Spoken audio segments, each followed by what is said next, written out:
I'm Catalina. I'm Joe! We are Little Spark Films, and we are talking about how to make a fake trailer for the Texas Frightmare Weekend Fake Trailer Horror Showcase. In this video, we're going to basically tell you, work with what you got. You know, get your friends, find the equipment that you already have lying around the house, use your garage, use whatever you got already accessible to you, because the name of the game is to not really spend money on anything other than feeding your friends. Yeah, and probably getting some materials for blood and gore, and, you know, of course you're paying money for electricity because you want to charge your batteries. That ain't going to be an issue, though. So, yeah, when you're coming up with your idea for your fake trailer, like I said in the last video, just try to do something as simple as possible, as straightforward as possible. Sometimes we like to just pick a genre. Actually, our very first fake trailer that we made was not for this showcase. It was for a 48-hour film race, and it ended up being like I think the minimum was 4 minutes, and what we drew. Yeah, go ahead. We drew Grindhouse. Yeah, and if you've seen the movie Grindhouse, what is it, 2006? Yeah, something like that. 2006, 2007, Robert Rodriguez, Quentin Tarantino double feature that has fake trailers in it. And what's cool is that these movies those fake trailers have now been turned into feature films. So like last year, the year before, they finally released Eli Roth's Thanksgiving. Sadly, to me, they took a lot of stuff out of the fake trailer. I liked it. It was cute. I was sad that we missed some of those kills. Trailers don't necessarily reflect what the finished product of the film's going to be. Right, exactly. That's what's cool, because actually, when Robert Rodriguez did Machete, he literally used what he filmed for the trailer and then spliced it into the movie, even though it didn't match. He was just like, let's throw it in there because it was really fun. So, fake trailers, that is the name of the game, having fun. Right. And that's a big reason, Grindhouse is a big reason why Billy Pond created the fake trailer showcase. Oh yeah, because Dollboy, right? Dollboy was a fake trailer that he submitted to a competition that Rodriguez and Tarantino was holding, and it was to get your fake trailer mixed in with Machete, Thanksgiving, Don't, and Werewolf Women of the SS. Billy didn't win. Hobo with a Shotgun won. That trailer got put into the programming of the double feature. And then eventually Hobo with a Shotgun, he made his feature. Yeah, but that was only screened in England, I think, I want to say. Something like that. But then they ended up making the feature with Rutger Hauer. Yeah. But Billy went on to take Dollboy, use that proof of concept, went ahead, made Circus of the Dead, and now... He made Dollboy the short film, and then Circus of the Dead. Yeah. Sorry. And then he's got this thing going on now. It's a lot of little steps, and a lot of work for a lot of little steps, but it's incredibly rewarding. Huh? Circus of the Dead 2. That's out in the way. So, anyway, what were we talking about? Working with what you got. Working with what you have. Yeah. We knew this was going to happen. When we did our first fake trailer, Don't Take the Drag, for that 48-hour film race, we were trying to make a Grindhouse short film, and it was our stunt coordinator, Jason Otts, who said, let's just make a fake trailer. And that's what we did. And, you know, it ended up going into one of the first fake trailer showcase. So, but we had a minimum of 4 minutes, and we condensed it to 2 minutes and 30 seconds, and wow, it was infinitely better because it punched harder. And when we made that trailer, I put myself in a box with a story, because, you know, eventually I do want to make everything bigger, but I shouldn't have done that. What I should have done was just say, let's get all these cool shots with all these elements, and then we'll figure it out as we go, because it's a 48-hour film race. That one was. And, oh my God, that's a whole nightmare story. We'll tell it another time. Yeah. Anyway, wow, I just had a flashback.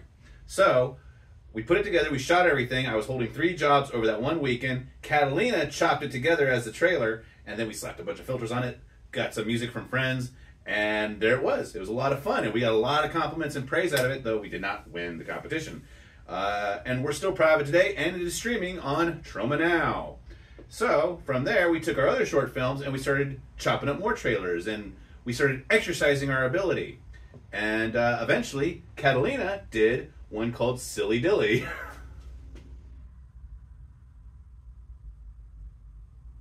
That was the year that George Romero passed away at Texas, and so everything was zombie themed for that year. I've really never imagined myself doing a zombie story, so we made it about a zombie grown-up toy, we will say, for the censors. Yeah. Anyway, what I wanted to say is about the fake trailers, going back to what Joe said, doing scenes, just doing like really cool shots and not full-blown scenes. Literally, we've personally found it's easier to do just shot, things that are cool, things that look cool, you know?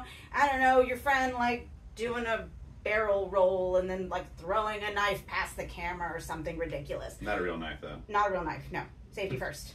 That's part of the trauma rules. We've discussed them in previous videos. Yeah. So then when you get done with doing all these cool shots and you look at it and you've already used, make sure you use the same like 3 or 4 people or whatever. Use the locations you have on hand. For that very first one that we did, we had our friend's tattoo shop and our little apartment that we were living in at the time. And that was it. Yeah. For mine, we used our local a corner store. A little corner store. So, if there's bodega. If there's a place that you frequent a lot and you know those people kind of well, you can always say, hey, I'm doing this thing. It's going to screen. Just say, I want it to screen at Texas Frightmare weekend. It'll be seen by a lot of people or whatever. Most of the time people say yes, especially as long as you don't get in anyone's way and you are very respectful of the space. That is important, being respectful of other people's things. Also trauma rule. Then you can actually get a lot of, what's the word I'm looking for? Equity? Yeah. Sure, equity. Yeah. For making your film look like it's a lot more than it is. Production value. Production value. That's the word I was looking for. 2 words. Production value. Yeah.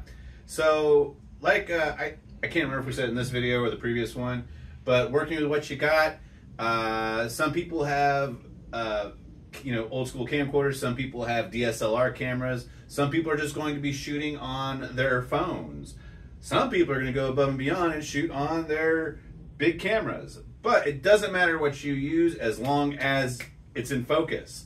So if you're using your cell phone, which is probably going to be the easiest thing just to knock out this project, you can use any editing software you want. Typically cell phones are MP4 files. That works with like Vegas Pro, Adobe Premiere. DaVinci Resolve is a free editing software that you can download, and you can also color grade with it. It's 100% free. It's very user-friendly. There's a bunch of YouTube tutorials on how to use it. I don't know how to use it, and I tried, and I gave up. But I know everyone that stands by it. A lot of people stand by it, and they keep trying to push me towards it, and one day I'm going to get it, but I have the Adobe Suite, so that's what I use, and I've been using it for 30 years. So as long as you know what you're filming, and if you're using a phone or any kind of camera, you can use whatever free editing software. DaVinci Resolve is going to probably be your best friend if you're brand new to this. So, also, you're going to want to record audio. Your phone will record audio, but keep in mind, if you want to get really fun with it and make your own sound effects, you can just take the audio from whatever footage you're recording. Like if you want to get like a melon crush, and you can just put a melon on the ground and crush it and then take the audio. There's also a bunch of free soft audio files online that are license free that you can use for your fake trailer. And take advantage of that kind of stuff. There was one year, actually, it was for Silly Dilly, because the zombie element, right? And someone was like chomping down on someone's neck. And the sound effect was me eating a pickle. Yeah. That's what it was. I remember that. That was funny. It was a lot of fun. Yeah. It looks so stupid. It looks dumb when you're like doing it, but it sounded really good. So who cares? If it works, who cares? I remember our sound guy that was doing the engineering was really nervous. He's like, "Can someone eat a pickle for me?"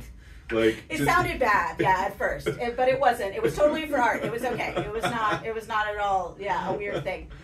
So use what you have. Use your friends. Ask around. Like literally go on a local Facebook page and say, I'm making this thing. It is not paid, but we will feed you. Make sure you be upfront and honest with people. But, it will screen at this thing, and also, you know, it's going to be a really good time or whatever. And what's really cool is like, you're going to want music for your trailer too. If you have a friend that's a musician that already has songs recorded or wants to write new music, invite them to the party, because every trailer, if you haven't noticed, that exists for the most part, has at the end a bunch of people that were involved, and it flashes by really quick and it's kind of hard to see. That's called your credit block, okay? And you can make those. The font I like to use for my credit block, because I like to, you know, try to make things look as legit cinematic as possible, but it's called Steel Tongs, and there's a bunch of different versions, and not one of them is labeled which version you're getting, so have fun with that. But it's called Steel Tongs, and you can make your own credit block, and you put that at the end of the credit, at the end of your trailer, and that'll help make it look like an even more legit trailer. We're about to do 2 videos on editing later. Yeah. Well, we'll get back to the editing. Anyway, sorry, but this is about getting your friends involved. This is about so you get your friends building involved. Your team. You put your teammates in that credit block, and then you put them up on IMDb, which, come to find out, is incredibly easy to manipulate yourself. So you can put your own projects up there, and everyone's going to get a kick out of it. We can do a separate video about IMDb. So the point is you want to do the fake trailer. You're going to want to come up with your idea. You're going to want to come up with a bunch of really cool or fun shots. You're going to want to invite all your friends, family, whoever really.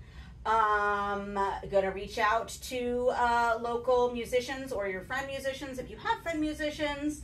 You're going to reach out also to your local haunt community to find someone to do like makeup and blood, and you probably will want to go ahead and give them some extra money because you're using their supplies.